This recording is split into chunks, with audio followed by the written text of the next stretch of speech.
My dear friends and professionalist, I am Uday Singh advocate speaking. ಇವತ್ತು ನಾನು ಇನ್ನೊಂದು ವಿಷಯವನ್ನು ತೆಗೆದುಕೊಂಡು ನಿಮ್ಮ ಮುಂದೆ ಬಂದಿದ್ದೀನಿ. ಇವತ್ತಿನ ದಿನ ನಾನು ಆಯ್ಕೆ ಮಾಡ್ಕೊಂಡಿರ್ತಕ್ಕಂಥ ವಿಷಯ ಅಂತಂದರೆ, ವಿವಾಹವಾಗಿರುವಂಥ ಪುತ್ರಿಯರಿಗೆ ಸರ್ಕಾರಿ ನೌಕರಿ ಕೊಡಲು ಬರುವುದಿಲ್ಲ ಅಂತೇಳ್ಬಿಟ್ಟು ಅಲಹಾಬಾದ್ ಹೈಕೋರ್ಟು ತೀರ್ಪನ್ನು ಕೊಟ್ಟಿತ್ತು.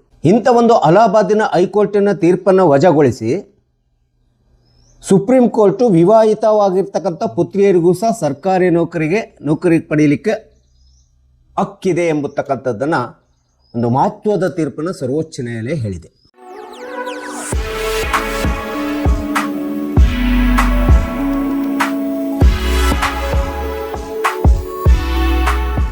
ಈ ಒಂದು ಪ್ರಕರಣ ಅನುಕಂಪದ ಆಧಾರದಲ್ಲಿ ಸರ್ಕಾರಿ ನೌಕರಿಯನ್ನು ನೇಮಕಾತಿ ಮಾಡಿಕೊಳ್ಳುವಂಥ ಸಂದರ್ಭದಲ್ಲಿ ವಿವಾಹಿತ ಪುತ್ರಿಯರಿಗೆ ಸಂಬಂಧಪಟ್ಟಂಥ ಒಂದು ಪ್ರಕರಣ ಇದಾಗಿದೆ. ಯಾಕೆಂದರೆ ಹೆಣ್ಣು ಮಕ್ಕಳು ವಿವಾಹವಾಗಿದೆ ಅಂದ ತಕ್ಷಣ ಕುಟುಂಬದ ಸಂಬಂಧದಿಂದ ದೂರವಿಡಲು ಸಾಧ್ಯವಿಲ್ಲ ಅಂತೇಳಿ ಸುಪ್ರೀಂ ಕೋರ್ಟ್ ಹೇಳ್ತಾ ಇದೆ. ಸೊ ಇಂಥ ಒಂದು ಅಲಹಾಬಾದ್ ಹೈಕೋರ್ಟು ವಿವಾಹಿತ ಪುತ್ರಿಯರು ನೌಕರಿ ಪಡ್ಕೊಳ್ಳಿಕ್ಕೆ ಸಾಧ್ಯ ಇಲ್ಲ, ಅವರಿಗೆ ನೌಕರಿ ಹಕ್ಕನ್ನು ಕೊಡಲಿಕ್ಕೆ ಸಾಧ್ಯ ಇಲ್ಲ ಅಂತೇಳಿ ಏನು ತೀರ್ಪನ್ನು ಕೊಟ್ಟಿತ್ತು, ಅದನ್ನು ವಜಾಗೊಳಿಸಿಬಿಟ್ಟು ಅದಕ್ಕೆ ತದ್ವಿರುದ್ಧವಾಗಿರ್ತಕ್ಕಂಥ ಒಂದು ತೀರ್ಪನ್ನು ಸರ್ವೋಚ್ಚ ನ್ಯಾಯಾಲಯ ಈ ಪ್ರಕರಣದಲ್ಲಿ ಕೊಟ್ಟಿದೆ. ಯಾವುದೇ ಹೆಣ್ಣು ಮಕ್ಕಳನ್ನು ಅಥವಾ ಪುತ್ರಿಯರನ್ನು ವಿವಾಹವಾದ ತಕ್ಷಣ ಕುಟುಂಬದ ಸಂಬಂಧಗಳಿಂದ ಹೊರಗಿಡುತ್ತಕ್ಕಂಥದ್ದು ಸಂವಿಧಾನ ಬಾಹಿರವಾಗಿರ್ತದೆ ಮತ್ತು ಅದು ಸಿಂಧು ಆಗುವುದಿಲ್ಲ ಎಂಬತಕ್ಕಂಥದ್ದನ್ನು ಇಲ್ಲಿ ನ್ಯಾಯಾಲಯ ಸ್ಪಷ್ಟವಾಗಿ ಹೇಳ್ತಾ ಇದೆ. ಇಲ್ಲಿ ಪ್ರಕರಣದ ಹಿನ್ನೆಲೆಯನ್ನು ನಾವು ನೋಡ್ತಾ ಹೋದ್ರೆ, ಒಂದು ನ್ಯಾಯಬೆಲೆ ಅಂಗಡಿಯ ವಿತರಕರಾಗಿದ್ದಂಥ ಸಂದರ್ಭದಲ್ಲಿ ಅಂತ ಒಂದು ನ್ಯಾಯಬೆಲೆ ಅಂಗಡಿ ಡೀಲರ್ಶಿಪ್ ಅನ್ನು ಹೊಂದಿರತಕ್ಕಂಥ ಒಬ್ಬ ತಂದೆ ಮೃತನಾದ ಬಳಿಕ ಅವರ ಪುತ್ರಿಯು ಆ ಒಂದು ಡೀಲರ್ಶಿಪ್ ಅನ್ನು ನಿರ್ವಹಣೆ ಮಾಡತಕ್ಕಂಥ ಸಂದರ್ಭದಲ್ಲಿ ಅವಳಿಗೆ ವಿವಾಹವಾಗಿದೆ ಎಂಬತಕ್ಕಂಥ ಕಾರಣವನ್ನು ಒಡ್ಬಿಟ್ಟು ಅಲಹಾಬಾದ್ ಹೈಕೋರ್ಟು ಆ ಡೀಲರ್ಶಿಪ್ನ ಮುಂದುವರಿಸ್ಕೊಂಡು ಹೋಗಲಿಕ್ಕೆ ಅವಕಾಶ ಕೊಡೋದಿಲ್ಲ. ನ್ಯಾಯಾಲಯದ ಮೆಟ್ಟಿಲೇರಿದಂಥ ಸಂದರ್ಭದಲ್ಲಿ ಅವಳ ಅರ್ಜಿಯನ್ನು ವಜಾಗೊಳಿಸ್ತದೆ. ಇದಕ್ಕೆ ಮೂಲ ಕಾರಣ ಅವಳು ವಿವಾಹವಾಗಿದ್ದಾಳೆ. ಏಕೆಂದರೆ ಯಾವುದೇ ಒಬ್ಬ ಮಹಿಳೆ ವಿವಾಹವಾಗಿದೆ ಅಂದ ತಕ್ಷಣ ಅವರ ಮೇಲಿನ ತುಂಬ ಜವಾಬ್ದಾರಿಗಳು ಸಹ ಇರ್ತವೆ ಎಂಬತಕ್ಕಂಥದ್ದನ್ನು ಸುಪ್ರೀಂ ಕೋರ್ಟ್ ಹೇಳ್ತಾ ಇದೆ. ಅವಳ ಮೇಲೆ ಇರ್ತಕ್ಕಂಥ ಅವಲಂಬಿತರಿರ್ಬೋದು, ಹಣಕಾಸಿನ ನಿರ್ವಹಣೆ ಅಗತ್ಯತೆ ಇರ್ಬೋದು, ವಸತಿ ಆಗೋ ಆ ಒಂದು ಡೀಲರ್ಶಿಪ್ಪನ್ನು ನಿರ್ವಹಣೆ ಮಾಡತಕ್ಕಂಥದ್ದು ಕಾರ್ಯನಿರ್ವಹಿಸತಕ್ಕಂಥ ಒಂದು ಜವಾಬ್ದಾರಿ ಇರ್ಬೋದು. ಈ ಎಲ್ಲ ಒಂದು ಅಂಶಗಳನ್ನು ವಿವಾಹವಾಗಿರ್ತಕ್ಕಂಥ ಪುತ್ರಿಗೆ ಇರ್ತಕ್ಕಂಥ ಸಾಮರ್ಥ್ಯವನ್ನು ಪರಿಗಣಿಸಿಬಿಟ್ಟು ಅವಳ ಅರ್ಜಿಯನ್ನು ಅಲಹಾಬಾದ್ ಹೈಕೋರ್ಟು ಪರಿಗಣಿಸಬೇಕಾಗಿತ್ತು. ಇವೆಲ್ಲಗಳನ್ನು ಪರಿಗಣನೆಗೆ ತೆಗೆದುಕೊಳ್ಳಬೇಕಾಗಿತ್ತು ಅಂತೇಳಿ ಸುಪ್ರೀಂ ಕೋರ್ಟ್ ಇಲ್ಲಿ ಹೇಳ್ತಾ ಇದೆ. ಇಲ್ಲಿ ವಿವಾಹವಾಗಿದೆ ಎಂಬತಕ್ಕಂಥದ್ಕಿಂತ ಪೂರ್ವದಲ್ಲಿ ಅವಲಂಬನೆ ಎಂಬತಕ್ಕಂಥದ್ದು ವಾಸ್ತವಿಕ ಪ್ರಶ್ನೆಯಾಗಿದ್ದು, ಅಂಥ ಒಬ್ಬ ಪುತ್ರಿಯನ್ನ ಬಾಂಧವ್ಯಗಳಿಂದ ಸಂಬಂಧಗಳಿಂದ ದೂರ ಇಡತಕ್ಕಂಥದ್ದಕ್ಕೆ ಸಾಧ್ಯವಿಲ್ಲ. ಅಷ್ಟೇ ಅಲ್ಲದೆ ಅವಳು ತವರು ಮನೆಯ ಮೇಲೆ ಅವಲಂಬಿತವಾಗಿಲ್ಲ ಎಂಬತಕ್ಕಂಥದ್ದು ನಿರ್ಣಯ ಮಾಡಲಿಕ್ಕೆ ಸಾಧ್ಯವಿಲ್ಲ ಎಂಬತಕ್ಕಂಥದ್ದನ್ನು ಸರ್ವೋಚ್ಚ ನ್ಯಾಯಾಲಯ ಹೇಳ್ತಾ ಇದೆ. ಮದುವೆಯಾದ ನಂತರ ಹೇಗೆ ಗಂಡು ಮಕ್ಕಳು ತಮ್ಮದೇ ಆಗಿರ್ತಕ್ಕಂಥ ಕೌಟುಂಬಿಕ ಸಂಬಂಧವನ್ನ ವ್ಯಾಖ್ಯಾನದಿಂದ ಅವರು ಹೊರಗುಳಿಯುವುದಿಲ್ಲವೋ, ಅದೇ ತರ ವಿವಾಹವಾಗಿರ್ತಕ್ಕಂಥ ಹೆಣ್ಣು ಮಕ್ಕಳು ಅಥವಾ ಪುತ್ರಿಯರು ಸಹ ಬೇರೆ ಕುಟುಂಬಕ್ಕೆ ಹೋಗಿದ್ದಾರೆ ಅಂದ ತಕ್ಷಣ ಅವರ ಕುಟುಂಬದಿಂದ ಸಂಪೂರ್ಣವಾಗಿರ್ತಕ್ಕಂಥ ಸಂಬಂಧವನ್ನು ಕಡಿತಗೊಳಿಸಿಕೊಂಡಿರ್ತಾರೆ ಎಂಬತಕ್ಕಂಥದ್ದು ನಿರ್ಣಯಿಸತಕ್ಕಂಥದ್ದು ತಪ್ಪು ಎಂಬತಕ್ಕಂಥದ್ದನ್ನು ಇಲ್ಲಿ ಸುಪ್ರೀಂ ಕೋರ್ಟ್ ಹೇಳ್ತಾ ಇದೆ. ಒಂದು ವೇಳೆ ಈ ರೀತಿ ಮಾಡಿದರೆ ಅದು ಲಿಂಗ ತಾರತಮ್ಯ ಆಗ್ತದೆ ಮತ್ತು ಈ ದೇಶದ ಸಂವಿಧಾನಾತ್ಮಕವಾದಂಥ ಮೂಲಭೂತ ಹಕ್ಕಾಗಿರ್ತಕ್ಕಂಥ ಸಮಾನತೆ ಹಕ್ಕು ಅದು ವಿಶೇಷವಾಗಿ ಪರಿಚ್ಛೇದ 14 ಮತ್ತು 15 ಪರಿಚ್ಛೇದವನ್ನು ಉಲ್ಲಂಘನೆ ಮಾಡಿದಂಗೆ ಆಗುತ್ತೆ ಎಂಬತಕ್ಕಂಥದ್ದನ್ನು ಸುಪ್ರೀಂ ಕೋರ್ಟ್ ಹೇಳ್ತಾ ಇದೆ. ಅಷ್ಟೇ ಅಲ್ಲದೆ ಇಂಥ ಒಂದು ತಾರತಮ್ಯ, ಲಿಂಗ ತಾರತಮ್ಯ ಎಂಬತಕ್ಕಂಥದ್ದು ಇದೊಂದು ಹಳೆಯ ಕಾಲದಿಂದ ಬಂದಿರತಕ್ಕಂಥ ಸಂಪ್ರದಾಯ ಅಂತೇಳಿ ನಾವಿಲ್ಲಿ ಪರಿಗಣಿಸ್ತಾ ಇದ್ದೀವಿ. ಇಲ್ಲಿ ವಿವಾಹವಾಗಿರ್ತಕ್ಕಂಥ ಪುತ್ರಿ ತನ್ನ ಕುಟುಂಬದ ಅಥವಾ ಮನೆಯ ಅಗತ್ಯತೆಗಳನ್ನು ಪೂರೈಸದಿದ್ದರೂ ಸಹ ನ್ಯಾಯಬೆಲೆ ಅಂಗಡಿಯ ನಿರ್ವಹಣೆಯನ್ನು ಮಾಡುತ್ತಿರುವುದರ ಜೊತೆಗೆ ತಂದೆ ತೀರಿಕೊಂಡ ಮೇಲೆ ಇಂಥ ಒಂದು ನ್ಯಾಯಬೆಲೆ ಅಂಗಡಿಯನ್ನು ನಿರ್ವಹಣೆ ಮಾಡುವುದರೊಳಗೆ ವಿವಾಹವಾಗಿರ್ತಕ್ಕಂಥ ಒಬ್ಬ ಪುತ್ರಿ ತನ್ನ ತಾಯಿಗೆ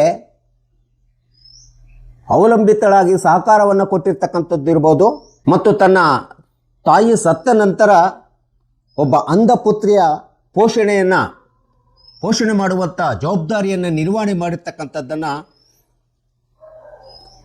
ಇಲ್ಲಿ ಅಲಹಾಬಾದ್ ಹೈಕೋರ್ಟು ಪರಿಗಣಿಸಬೇಕೆಂಬತಕ್ಕಂಥದ್ದು ಸರ್ವೋಚ್ಚ ನ್ಯಾಯಾಲಯದ ಒಂದು ಸ್ಪಷ್ಟ ನಿಲುವಾಗಿದೆ. ಅನುಕಂಪದ ಆಧಾರದ ಮೇಲೆ ಯಾವುದೇ ವಿಧವಾದಂಥ ಉತ್ತರಾಧಿಕಾರತ್ವದ ಹಕ್ಕನ್ನ ಉದ್ಯೋಗವನ್ನು ಪಡೆಯತಕ್ಕಂಥ ಹಕ್ಕು ಪುತ್ರಿ ಹೊಂದಿಲ್ಲ ಎಂದರೂ ಸಹ ಮೃತನಾದಂಥ ತಂದೆ ತಾಯಿ ಮತ್ತು ಅವಲಂಬಿತವಾಗಿರ್ತಕ್ಕಂಥ ಕುಟುಂಬದ ತಕ್ಷಣದ ಆರ್ಥಿಕ ಪರಿಹಾರಗಳನ್ನು ಒದಗಿಸುವಂಥ ಮತ್ತು ಸಾರ್ವಜನಿಕ ವಿತರಣಾ ವ್ಯವಸ್ಥೆ ಡೀಲರ್ಶಿಪ್ಪಿಗೆ ತುಂಬ ಅವಶ್ಯಕತೆವಾಗಿರೋದ್ರಿಂದ ಈ ಎಲ್ಲ ಜವಾಬ್ದಾರಿಗಳನ್ನು ಅವಳು ನಿರ್ವಹಣೆ ಮಾಡಲಿಕ್ಕೆ ಸಮರ್ಥಳಿದ್ದಾಳೆ ಎಂಬತಕ್ಕಂಥದ್ದನ್ನು ಖಚಿತಪಡಿಸಿಕೊಳ್ಳತಕ್ಕಂಥದ್ದು ತುಂಬ ಅವಶ್ಯಕತೆ ಅಂತೇಳಿ ಮಾನ್ಯ ನ್ಯಾಯಾಲಯ ಹೇಳ್ತಾ ಇದೆ. ಇದೇ ತರಹದ ಒಂದು ಪ್ರಕರಣ ಪರಿಶಿಷ್ಟ ಜಾತಿ ಪರಿಶಿಷ್ಟ ಜನಾಂಗದ ಒಬ್ಬ ಅಭ್ಯರ್ಥಿ, ವಿವಾಹವಾಗಿರ್ತಕ್ಕಂಥ ಅಭ್ಯರ್ಥಿ ಉದ್ಯೋಗಕ್ಕೆ ಎಂದು ಅನುಕಂಪದ ಉದ್ಯೋಗಕ್ಕೆ ಎಂದು ಅರ್ಜಿ ಸಲ್ಲಿಸಿದಂಥ ಸಂದರ್ಭದಲ್ಲಿ ಹೈಕೋರ್ಟು ಅಂಥ ಒಬ್ಬ ಅಭ್ಯರ್ಥಿ ವಿವಾಹವಾಗಿದೆ ಎಂಬತಕ್ಕಂಥ ಕಾರಣದಿಂದ ಕೇಂದ್ರ ಸರ್ಕಾರ ಅವಳನ್ನು ನೌಕರಿಯಿಂದ ಮಾಡಿರ್ತಕ್ಕಂಥದ್ದು ಸರಿ ಅಂತೇಳಿ ತೀರ್ಪನ್ನು ಕೊಟ್ಟಿರ್ತಕ್ಕಂಥದ್ರ ವಿರುದ್ಧ ಮತ್ತೆ ಸುಪ್ರೀಂ ಕೋರ್ಟಿಗೆ ಈ ಒಂದು ಪ್ರಕರಣ ಹೋದಂಥ ಸಂದರ್ಭದಲ್ಲಿ ಆ ರೀತಿ ತೆಲಂಗಾಣ ಕೊಟ್ಟಿರ್ತಕ್ಕಂಥ ಒಬ್ಬ ಪರಿಶಿಷ್ಟ ಜಾತಿ ಪರಿಶಿಷ್ಟ ಪಂಗಡದ ವಿವಾಹವಾಗಿರ್ತಕ್ಕಂಥ ಪುತ್ರಿಯ ಉದ್ಯೋಗವನ್ನು ಅನುಕಂಪದ ಉದ್ಯೋಗವನ್ನು ಕೊಡಲಿಕ್ಕೆ ಬರುವುದಿಲ್ಲ ಎಂಬತಕ್ಕಂಥ ತೀರ್ಪನ್ನು ಪುನರ್ ಪರಿಶೀಲನೆ ಮಾಡಬೇಕು, ಪುನರ್ ಪರಿಗಣನೆಗೆ ತೆಗೆದುಕೋಬೇಕಂತೇಳಿ ಸುಪ್ರೀಂ ಕೋರ್ಟ್ ಹೇಳಿರ್ತಕ್ಕಂಥದ್ದು ನಾವಿಲ್ಲಿ ನೋಡ್ತಾ ಇದ್ದೀವಿ. ಸೊ ಇಂಥ ಒಬ್ಬ ಮಹಿಳೆಗೆ, ಕುಟುಂಬದ ಮಹಿಳೆಗೆ ಉತ್ತರಾಧಿಕಾರತ್ವದ ಹಕ್ಕು ಇಲ್ಲ ಅಂತಂದು ಸಹ ಅವಳಿಗೆ ಅವಲಂಬಿತವಾಗಿರ್ತಕ್ಕಂಥ ಕಾರ್ಯನಿರ್ವಹಣೆಯನ್ನು ಮಾಡತಕ್ಕಂಥ ಸಾಮರ್ಥ್ಯವನ್ನು ಹೊಂದಿರತಕ್ಕಂಥ ಹಕ್ಕು ಅವಳಿಗೆ ಇದೆ ಎಂಬತಕ್ಕಂಥದ್ದನ್ನು ನಾವಿಲ್ಲಿ ಕಾಣ್ತಾ ಇದ್ದೀವಿ. ಇಂಥ ಒಂದು ಪ್ರಕರಣಗಳನ್ನು ಕೈಗೆತ್ತಿಕೊಂಡಿರ್ತಕ್ಕಂಥ ಸರ್ವೋಚ್ಚ ನ್ಯಾಯಾಲಯ ವಿಚಾರಣೆಯನ್ನು ನಡೆಸಿಬಿಟ್ಟು ಮಾನ್ಯ ಸುಪ್ರೀಂ ಕೋರ್ಟಿನ ನ್ಯಾಯಮೂರ್ತಿಗಳಾಗಿರ್ತಕ್ಕಂಥ PS ನರಸಿಂಹ ಮತ್ತು ಅಲೋಕ್ ಆರಾಧೆ ಅವರಿದ್ದ ನ್ಯಾಯಪೀಠ ಇಂಥದ್ದೊಂದು ಐತಿಹಾಸಿಕವಾಗಿರ್ತಕ್ಕಂಥ ಮಹತ್ವಪೂರ್ಣವಾದಂಥ ತೀರ್ಪನ್ನು ಕೊಟ್ಟಿರ್ತಕ್ಕಂಥದ್ದು ನಾವಿಲ್ಲಿ ನೋಡ್ತಾ ಇದ್ದೀವಿ. ಅಲಹಾಬಾದಿನ ಹೈಕೋರ್ಟಿನ ತೀರ್ಪನ್ನು ವಜಾಗೊಳಿಸ್ಬಿಟ್ಟು, ಆದೇಶವನ್ನು ವಜಾಗೊಳಿಸ್ಬಿಟ್ಟು ಅನುಕಂಪದ ಆಧಾರದಿಂದ ನೇಮಕಾತಿ ವಿಚಾರವಾಗಿ ವಿವಾಹಿತ ಪುತ್ರಿಯೂ ಸಹ ತನ್ನ ಕುಟುಂಬದಿಂದ ಹೊರಗುಳಿಯದೆ ಕೌಟುಂಬಿಕ ಅವಲಂಬಿತ ಕಾರ್ಯಗಳನ್ನು ನಿರ್ವಹಿಸುವಂಥ ಸಾಮರ್ಥ್ಯ ಹೊಂದಿರೋದರಿಂದ ಅವಳಿಗೂ ಸಹ ಅನುಕಂಪದ ಆಧಾರದ ಮೇಲೆ ಉದ್ಯೋಗವನ್ನು ನಿರ್ವಹಣೆ ಮಾಡತಕ್ಕಂಥ,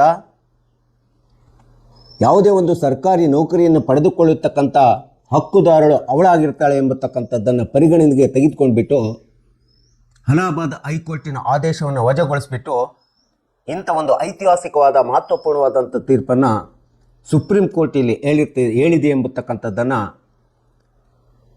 ಕಕ್ಷಿದಾರರಿಗೆ ಮತ್ತು ಸಾರ್ವಜನಿಕರಿಗೆ ಎಲ್ಲರಿಗೂ ಗೊತ್ತಾಗಲಿ ಎಂಬತಕ್ಕಂಥ ಹಿನ್ನೆಲೆಯನ್ನು ಇಟ್ಕೊಂಡು ಈ ವಿಡಿಯೋನ ನಿಮ್ಮ ಮುಂದೆ ಹೇಳಿದ್ದೀನಿ. ದಯವಿಟ್ಟು ಈ ವಿಡಿಯೋ ಇಷ್ಟ ಆಗಿದ್ದರೆ ಶೇರ್ ಮಾಡಿ, ಲೈಕ್ ಮಾಡಿ, ಕಮೆಂಟ್ ಮಾಡಿ ಮತ್ತು ನನ್ನ ಚಾನಲ್ಗೆ ಇನ್ನೂ ಯಾರ್ಯಾರು ಸಬ್ಸ್ಕ್ರೈಬ್ ಆಗಿಲ್ಲ ನೀವೆಲ್ಲರೂ ಸಬ್ಸ್ಕ್ರೈಬ್ ಆಗಬೇಕಂತ ಕೇಳ್ಕೊಳ್ತಾ ಇವತ್ತಿನ ವಿಷಯಕ್ಕೆ ವಿರಾಮವನ್ನು ಹೇಳ್ತೀನಿ. ಇನ್ನೊಂದು ವಿಷಯವನ್ನು ತೆಗೆದುಕೊಂಡು ನಿಮ್ಮ ಮುಂದೆ ಬರ್ತೀನಿ. ಜೈ ಹಿಂದ್, ಜೈ ಕರ್ನಾಟಕ.